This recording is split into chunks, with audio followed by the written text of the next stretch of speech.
Hey, VC, Jeff, just back for a quick one. Yeah, just gonna keep busy, and again, maybe haven't been in the most musical of moods of late. Yeah, so I got a bit of a stack. It's a little heavy on the CD side this time, just because, yeah, reasons. Anyway, jumping in.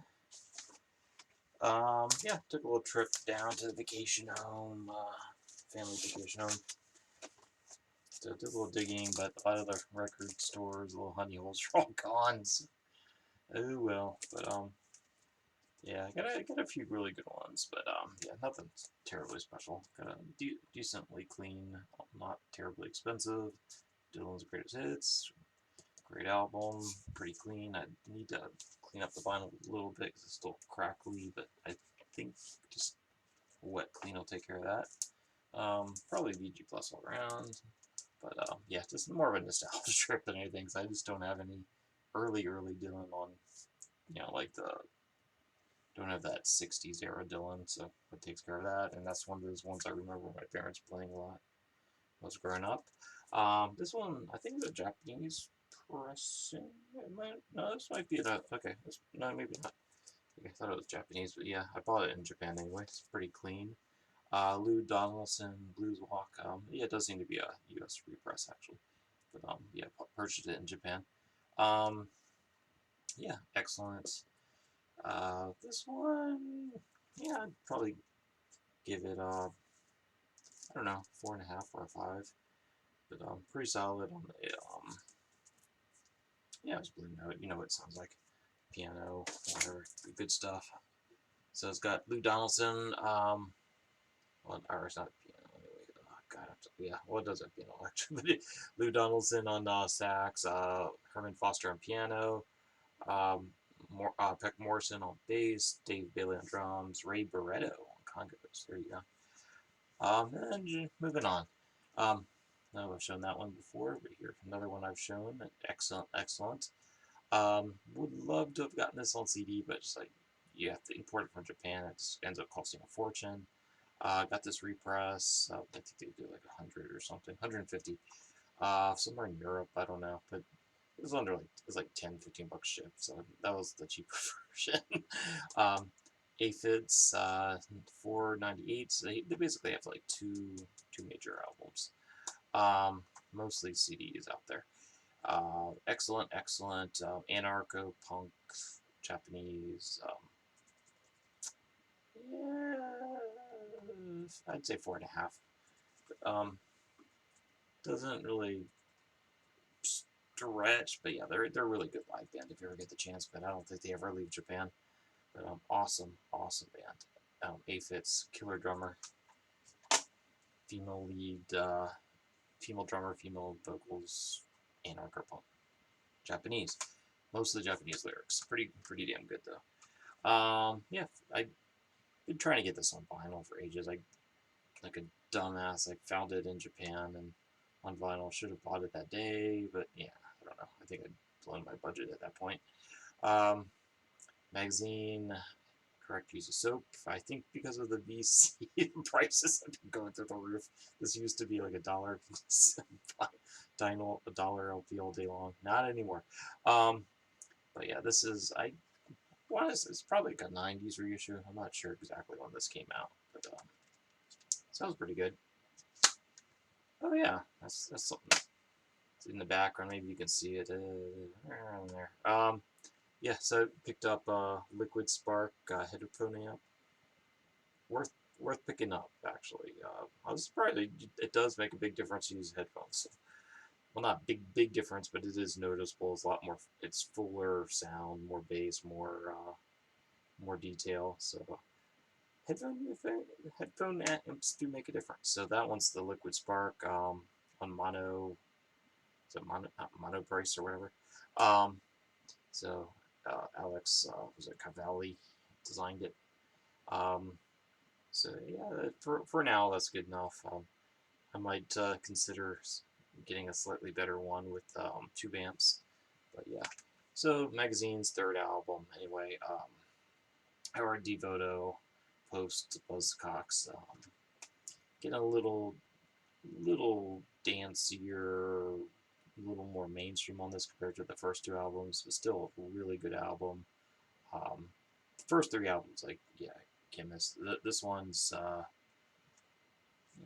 put the thing on backwards anyway. So this has a song from Under the Floorboards on it, and you know what? I don't know if it had any other major hits. The first, I do prefer the first albums, but this is still damn good. That's pretty close to a 5 for me anyway.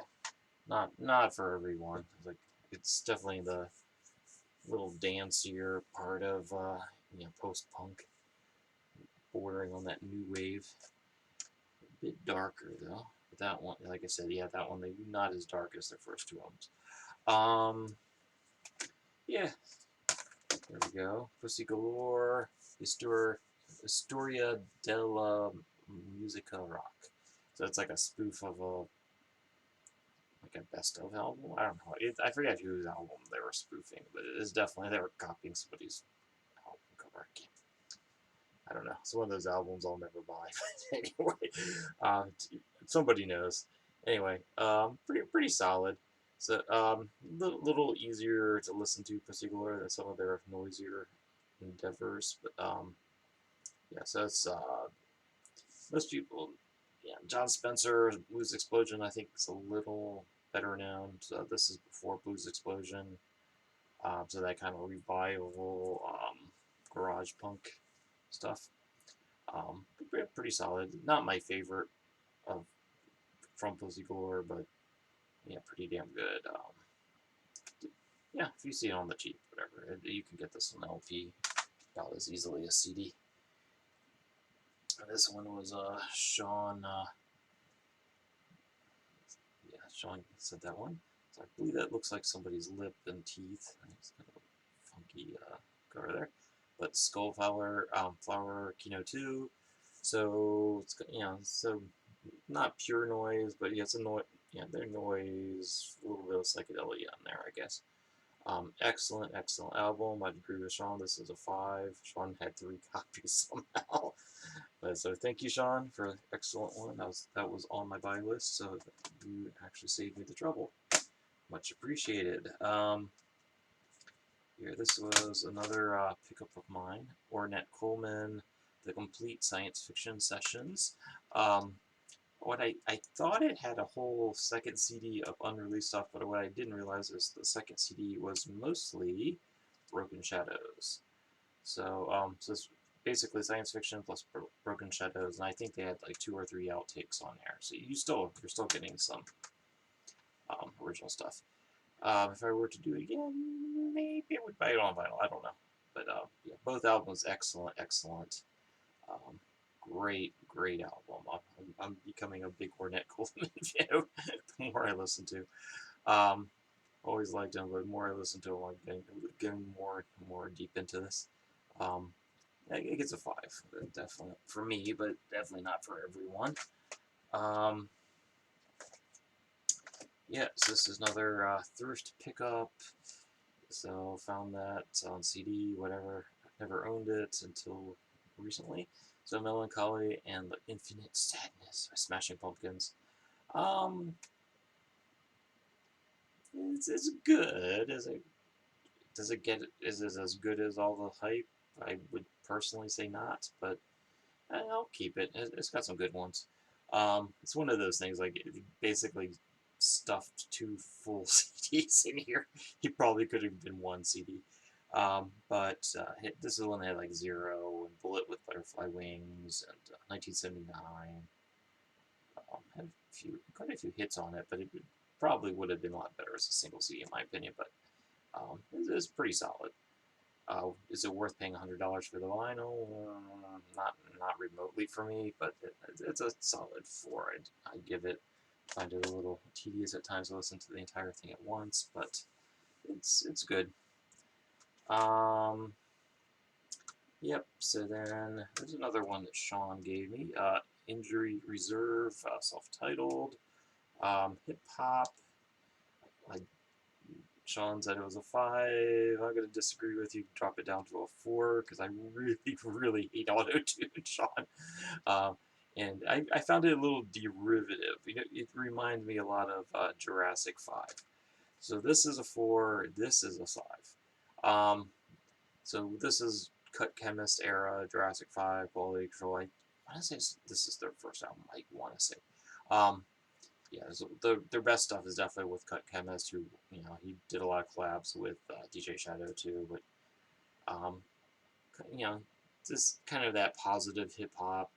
The one Sean's on, there's a lot more f bombs, which I always find kind of annoying too. Excessive f bombs or n bombs rather, in hip hop. Yeah, and auto tune, big turnoffs. So yeah, 4-ish. I've just found it a little too derivative. It reminds me a lot of this, and this is way better. So Sean, if you haven't already, get that. Jurassic 5, Quality Control. That's possibly their best album. And then another one Sean sent me, very controversial apparently. Dark Throne, Transylvanian Hunger. He likes to throw me controversial stuff sometimes, I think, to see if, I don't know. Musically, I give him a 5. The lyric content is going to get a full-on 0. Um, yeah, so this is a very controversial album when I dug into it, because I was like, this is kind of interesting. What are they actually saying? And I started reading the booklet. Yeah. Um. So yeah, so it's, I don't know, what do you call it? Black metal, Swedish black metal. It's kind of reminds me a lot of it has that kind of early Sonic Youth, New York no wave, on the end of Glenn Branca and all that. It's kind of got that by the way of metal, but lyrically is, I don't know. I'm gonna keep this for now because I do enjoy the music, but this may eventually get go away just because of content. Little heavy on the Aryan stuff and separating. I don't know. Yeah, it's got a little bit of that in the lyrics. Apparently, they were teenagers when they did this, and the dude's like a liberal politician now or something. So yeah, maybe they're just stupid teenagers when they did this. But hopefully, that's all it is. So that, yeah, when you read the write-ups, that's kind of how it's spun. But who knows, man? But it seems like they're decent deep guys enough now. So I'll give them the benefit of the doubt until I hear otherwise, but that's not when I'll play in the car. Um, so yeah, excellent. Again, yeah, check out the headphone amps. They actually do something, and I also picked up one of those stupid vinyl weight things, and hoping it would flatten out some of my slightly warpy records. It didn't. And yeah, the read-ups or the write-ups on Amazon are like, oh yeah, I can actually hear more depth and all. Then you read it and it's like, oh, but you were playing it on a $100 turntable. Yeah, I don't know, man. I think smoke and mirrors for the weights, man. I'm calling it. But headphone amps did make a difference. So take care, everyone. I got to get some sleep because I got early shift tomorrow.